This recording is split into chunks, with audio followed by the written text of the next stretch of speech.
Hello everybody, welcome back to the channel. Today's video, I will be going over the very hotly contested Attorney General's election in the Commonwealth of Virginia. Now, here in 2025, the election is between two candidates, Republican incumbent Jason Miyares and Democrat challenger Jay Jones. This election is sure to be a very close one and a very hotly contested election for many reasons. Now let's go over to Wikipedia, which will give us, hopefully, some more information about the election. If you want to know more about Jay Jones, it shows how was a member of the Virginia House of Delegates for the 89th District from 2018 to 2022. So that's who the Democrats are running. And Republicans are running, like I said, Jason Miyares, who is the incumbent, and he won in 2021 in a very close race. He also served in the Virginia House of Delegates for the 82nd District from 2016 to 2022. He is also an immigrant from Cuba. Now, why do I think this election is unique? I would say this election is unique because, first of all, Jason Miyares is the only incumbent running this year in Virginia. Now, if you go back previously to 2021, he rode the Republican-leaning environment when Glenn Youngkin won the election, as well as Winsome Earle-Sears winning the lieutenant governor election. Jason Miyares was able to get the job done for the Republicans. He actually took down a Democratic incumbent to do that, Mark Herring. He was running for his third term, I believe, to a very competitive election. However, at the time, Herring was probably the slight favorite to win because he was the incumbent and he won in 2017 by a decent margin. It was very close. The election was actually called the day after. Like a day and a half after they declared Miyares as the winner. So it was a very close election, as you can tell. However, nonetheless, he was able to pull out the win. He's now running in 2025, and I've always said that if Republicans were going to win any election in Virginia this year, they were going to win the Attorney General's election. So if you go back to the beginning of the race for the polling, you could see how Jay Jones was the slight favorite to win. Now, I wasn't confident in the beginning he was going to win because he was actually the only Democratic candidate to not raise as much money as the Republican. This is before his scandal came out, which I will get to shortly. He was doing fairly decent in the polls. Maybe he was probably going to win. But I thought it was still going to be a competitive election due to him running not as good as a campaign as, say, Abigail Spanberger, or not as productive. He hasn't been campaigning as much money. And he also raised much. He didn't really win his primary by that much. He, as you could tell, was a very close primary. So the party had difficulties picking him as the nominee. He actually lost the nomination to Mark Herring last time. And as you could tell, Republicans, I'll go back to 2021, Republicans usually don't do too great in the polling in the beginning of the election season in Virginia. As you can tell, Jason Miyares was losing most of these polls, and it began to get competitive until he had a few polls in the end that showed him breaking even and winning. So I had a feeling that this election was headed in the same direction that the 2021 election was. Is that Jason Miyares started off as the underdog, but he slowly crept his way as to winning. However, this has turned out to be slightly different because, yes, Jason Miyares has taken the lead now, but I imagine that this race was going to be competitive regardless because of the reasons I just stated. However, at the beginning of October, you had some major scandals break for J. Jones. It was first he was going 116 miles an hour on the highway and got pulled over. He went to court and he went before the judges and asked for community service. And instead, the service was working for his own action committee. So that was already a really bad scandal. It did not make him look good. I don't know if it was enough to decide the election by a lot, but it wasn't a good look for him. So Jason Miyares has been trending in the right direction.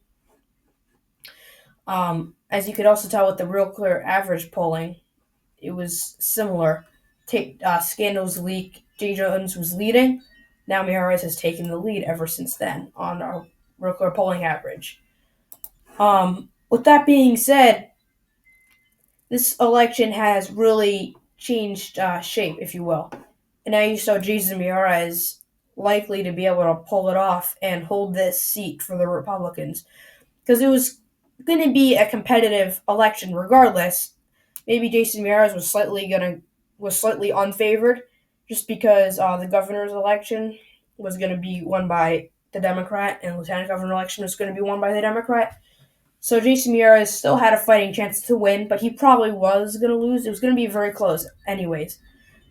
But once these scandals came out, it really shook the election in the opposite direction and put it on the path for Jason Miyares to win. Like, almost immediately after the scandal, the first scandal, the second scandal came out, which showed him advocating for violence against, at the time in 2022, House of Delegates Speaker Todd Gilbert. He said he wanted to put 2 bullets to his head when you compare it to the 2 worst people you know.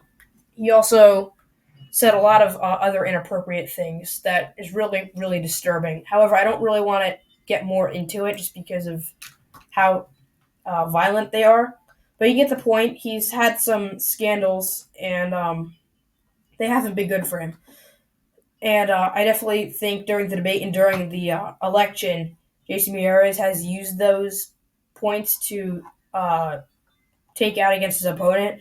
I'm not trying to be biased, but these are controversial comments that he said, and I think it's gonna hurt him. Now, I still think J. Jones could win on a good night for the Democrats. I think he'd be able to pull this election off just barely, the upset. However, I still think Miyares is favored to win. After those scandals were released, almost immediately, the polling went in favor of the Republicans, as you could tell. It says J. Jones text messages leak. A Democrat internal poll showed him only up by 1 point, which is not great because if you're the party who's putting out your own poll, which should be favored towards you, you only show yourself up by 1 point. That does not look good. The best, he's been tied. However, Miyares is still winning these tied polls, I believe. And the other ones show him up by quite a bit. You know, they've shown him up by an average of 3 points. If this poll, Roanoke College, which I don't think is a super partisan poll, shows Miyares up by 8. One shows him up by 1, one by 4, one by 7, 4, 5, 3, 6, 2. So they're clearly showing him in this direction. Now, do I think Jason Miyares is going to win by over 4 points? I tend to think not, just because he would have to overperform Winston Myrtle Sears by like 10 points to be able to win by 7 to 8 points, 6 points. That's a lot of overperforming, and I just don't think that's going to happen. I realistically think that Miyares will win in between a half a percentage point and 4 points. I think that's the range that he would win by. I think it's still going to be a competitive election. It's probably going to be the closest election in Virginia, possibly the whole entire 2025 cycle. If the New Jersey governor's election votes for might be Cheryl by a lot, which I posted a video about that election. So if you're curious, you can head over there. So I have this map, not the map. The map over here of Virginia. You see there's a few more competitive counties added on, like Sussex County. There are the yellow, orange areas are the competitive parts of Virginia, you have some suburban areas like Chesterfield County, Virginia Beach, Chesapeake, Stafford County to an extent. Those are areas that swing a lot, and they have elected Republicans. They have voted for Republicans and Democrats. They're swing areas. Some of them are more left trending than some other ones, but I think it's going to be competitive for the most part. With that being said, the competitive areas are Montgomery County, Virginia, City of Lynchburg, Virginia, Prince Edward County, Chesterfield County, Stafford County, Sussex County, Surrey County, James City, Chesapeake City, Virginia Beach City, and Northampton County. Now, what sets this election apart than the other two, the governor's election and lieutenant governor's election, is a lot of these purple areas went towards the Democrats. In this election, Jason Miyares should be able to win a lot of swing voters because a lot of them don't want to tell the pollsters who they are voting for. So some of those undecideds will probably vote for Jay Jones. I think it's very possible. However, I think some of them are going to leave the ballot blank, and as a result, the Republican base is going to turn out and vote for Jason Miyares. So with that being said, I think my guess is that he'll win around 3 points. Maybe just shy under that. So probably like 2.8. So a slightly larger margin than his victory in 2021. So I think he'll have the edge in places like Montgomery County, Virginia, Lynchburg City. He'll win Prince Edward. He'll win Stafford. Hopewell is going to be very, very close. I think Jay Jones could win it. I think Jason Miyares will win the city of Hopewell. I think he'll win Chesterfield County. I think he'll win James City.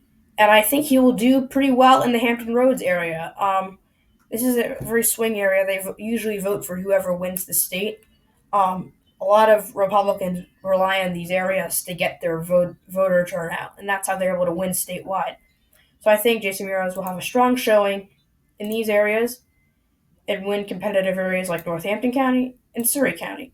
Now, I left Sussex competitive because it usually votes Democrat. It's slightly blue-ish, purple-ish area. However, it has got narrowed up over the years. So I think Jason Miyares might slightly pull it off and flip that area. These swing areas have lower populations. However, they all add up, and I think he will do reasonably well. So I think we'll have a Miyares victory of about 2 or 3%.